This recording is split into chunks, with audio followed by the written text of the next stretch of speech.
So here it is. We are going to cut the, oh, not acorn harvest. What have we got here today? This is almond rum cake. And, you know, I've got my camera tilted. It looks like I've got a really giant head and a smaller body. But I swear it's just because of the tilt on the camera. I wanted you to be able to see the cut while we talk. So I'm doing this inside the parlor today because my soaping area, my husband is working on enclosing it for me. And he's put some studs on the wall. It's kind of a covered area. And so he's put some studs up. He's asked me to paint them. I'm painting them pink, the same pink you see behind me. And then he will put on, it's a plastic made for greenhouses. And it's on the south side, so to let plenty of light in without scorching me to death. So I'm really excited, but he wanted those studs painted before the plastic went up. So I've got paint out there. I've got a tarp out there. I'm waiting for the first coat to dry so I can do the second coat. So we're in the parlor today, and we're going to go ahead and cut this soap. So again, this is almond rum cake. And if I do say so myself, it does look like cake. I would eat that. I would so eat that. All right, so here we go. First cut. And I'm also not using the cheese cutter today.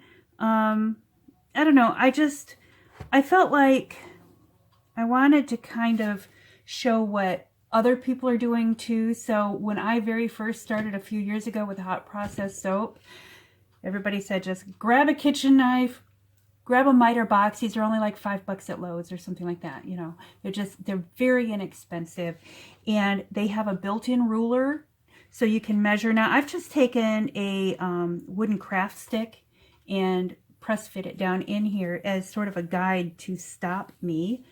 And I am just going to put, this is one of those scrapers that you can buy at a kitchen shop. And I'm just going to press it down in. And my soap is so much taller than my miter box, and I think that's why I haven't been using it, you know? Oh yeah, because I just got a very crooked cut. That's all right though. You can still see the inside. And you can also see some stuck. But that's okay. I'll straighten it up with some other... Ugh. Anyway, I had a towel right here. Here we go. And we'll clean it off. Let's try turning it on its side. And I suppose this works if you don't have too tall of a soap. And alas, mine is almost too tall, but not quite. So let's go ahead and square this back up. There we go.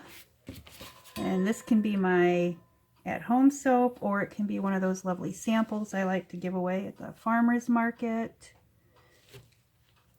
And just straight down, my lovelies. And you know, the cheese cutter is easier. It's way easier. I don't know why I thought I was going to show this. But there you go. I know a lot of people do something very similar to this with a wooden box and melt and pour. And I don't do melt and pour, but I imagine it would be easier than this to cut. This is also pretty sticky still, which kind of surprises me. Maybe it's because I used the full amount of water this time.